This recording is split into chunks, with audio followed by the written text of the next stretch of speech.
बिस्मिल्लाहिर्रहमानिर्रहीम। अस्सलाम वालेकुम। हमारा जो आज का आर्टिकल है वो है capacitance of parallel plate capacitor. आपने लास्ट आर्टिकल में ये पढ़ा था कि कैपेसिटर जो होता है वो चार्ज को स्टोर करने के लिए एक डिवाइस है, और आपने एक प्रोपोर्शनैलिटी कांस्टेंट इंट्रोड्यूस करवाया था जिसे आपने कहा था दिस इज सी, और इस सी को हम कहते हैं जी दिस इज द कैपेसिटेंस। और उसको आपने डिफाइन किया था कि ability of a capacitor to store charge, किसी भी कैपेसिटर की चार्ज को स्टोर करने की सलाहियत। अब चार्ज को स्टोर करने की सलाहियत क्या होती है वो आपने इसमें पढ़नी है। अब उसके आपने कुछ पैरामीटर्स बताए थे, और वो जो पैरामीटर्स आते थे उनको भी हमने अभी डिस्कस करना है। सबसे पहली बात जो हम चलते हैं बेसिक फार्मूले से, आपने ये पढ़ा हुआ है कि Q is equal to the CV। यहां से जो आपके पास C की वैल्यू आती है वो आती है Q ओवर V के इक्वल।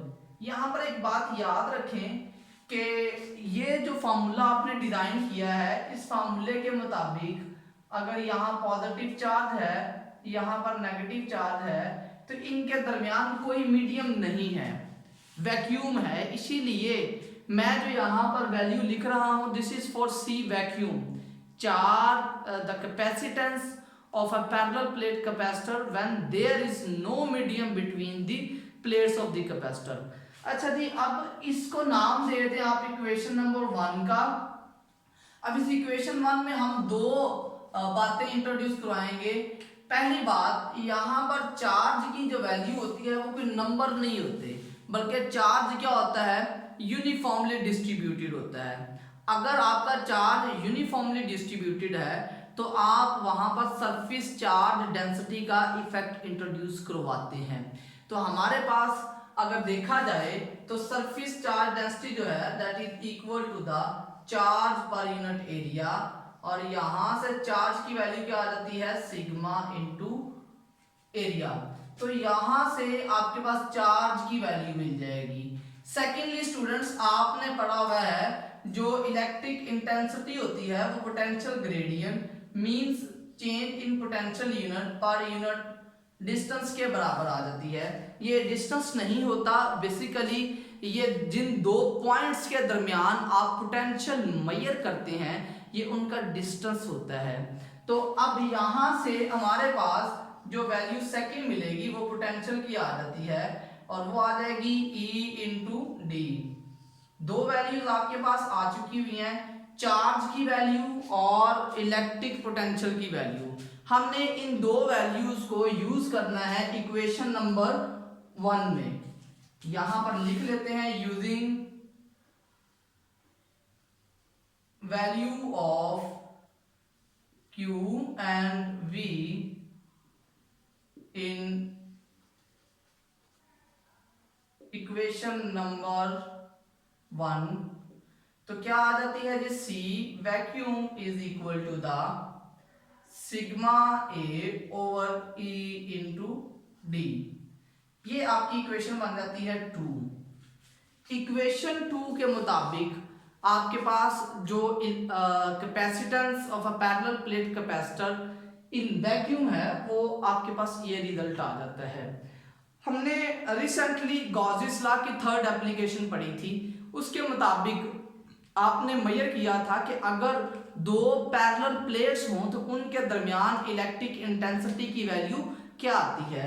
आपने जब उनको मेजर किया था तो आपको रिजल्ट मिला था E is equal to the 1 over epsilon not time sigma. हम चूंकि मैग्नीट्यूड की बात कर रहे हैं तो यहां पर इसको वेक्टर कंसीडर नहीं करते।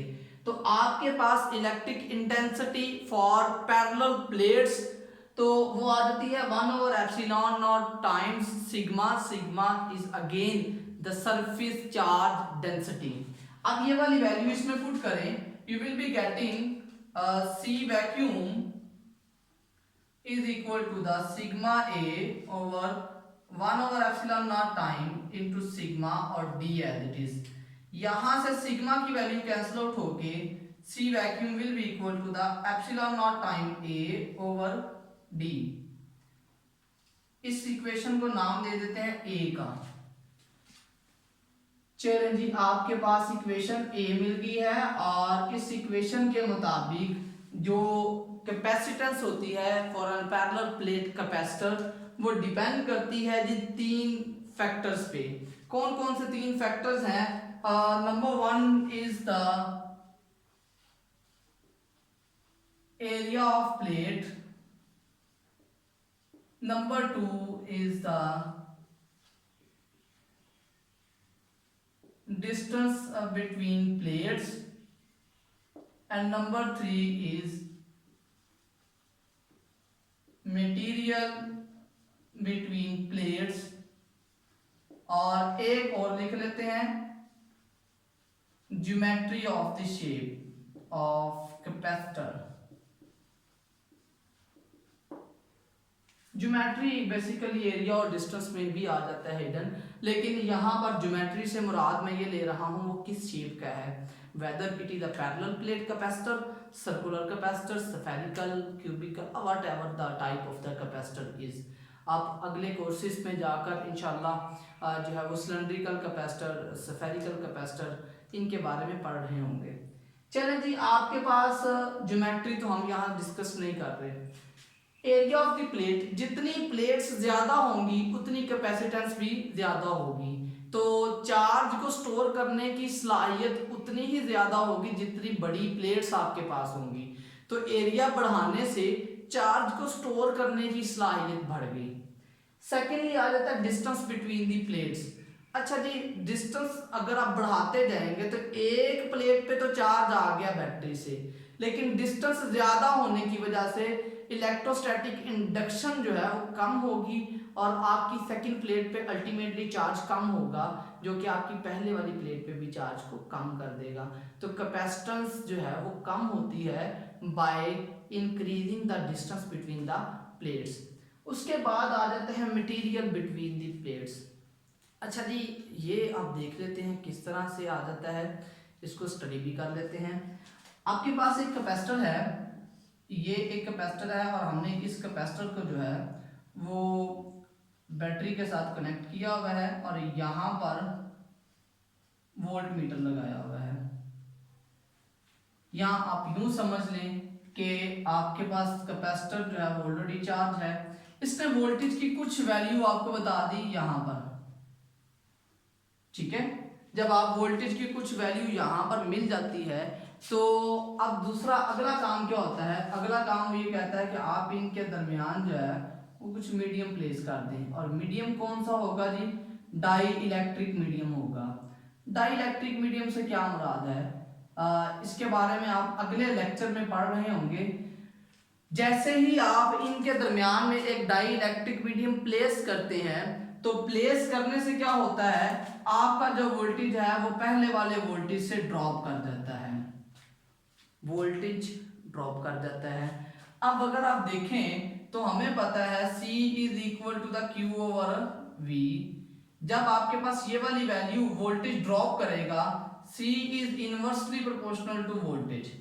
अगर वोल्टेज की वैल्यू कम हो रही है तो कैपेसिटेंस की वैल्यू क्या होगी? इंक्रीज करेगी। तो यहाँ पर डाई इलेक्ट्रिक प्लेस करने से जो इन प्लेट्स के दरमियान पोटेंशियल है वो कम हो जाता है, और पोटेंशियल कम होने से आपके पास क्या होगा जी? सिंपल सी बात है, पोटेंशियल के कम होने से हमारे पास कैपेसिटेंस की वैल्यू बढ़ जाती है। अब कैपेसिटेंस का जो फैक्टर आता है दिस इज C मीडियम, और वो आ जाता है यही formula A epsilon not over D। यहाँ पर एक आप और फैक्टर इंट्रोड्यूस करवा देते हैं, दिस इज एप्सिलॉन R। इसको हम कहते हैं रिलेटिव परमिटिविटी। ये रिलेटिव परमिटिविटी क्या होती है इसके बारे में आप कूलम्स लॉ में पढ़ चुके हुए हैं कि ये एक नॉन कंडक्टर मटेरियल होता है जो चार्जेस के दरमियान अगर प्लेस करते हैं तो फोर्सेस को कम कर देता है। लेकिन यहाँ पर जब आप इसकी वैल्यू देखेंगे तो ये जब आप कैपेसिटर्स के दरमियान रखते हैं तो वो उसकी कैपेसिटेंस को बढ़ा देता है। अच्छा जी, अब अगर हम इसकी वैल्यू निकालें तो आपके पास C medium to the C vacuum, it will be equal to the A epsilon naught epsilon r over d, और नीचे C वैक्यूम आ गया A epsilon naught over d। यहां से हमें पता है कि ये जो फैक्टर है ये सारा का सारा कैंसिल आउट हो जाएगा। रिजल्ट क्या बचेगा जी, epsilon R is equal to the C medium to the C vacuum. अब यहां से इसको डिफाइन भी कर सकते हैं। डिफाइन आपके पास क्या आ जाता है, बाय डेफिनेशन आप लिखेंगे एप्सिलॉन आर या relative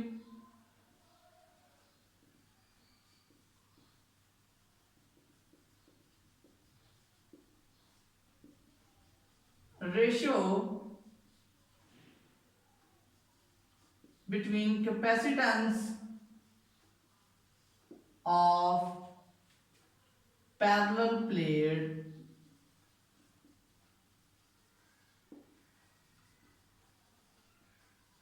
capacitor in presence of some medium to the capacitance in vacuum. तो आपने क्या किया है, इसको प्रॉपरली डिफाइन कर लिया है। आप कह रहे हैं जो रिलेटिव परमिटिविटी होती है बेसिकली ये कैपेसिटेंस की रेशियो होती है। कब, जब आप उनके दरमियान मीडियम प्लेस करते हैं तब से, जब उनके दरमियान कोई मीडियम प्लेस नहीं किया जाता।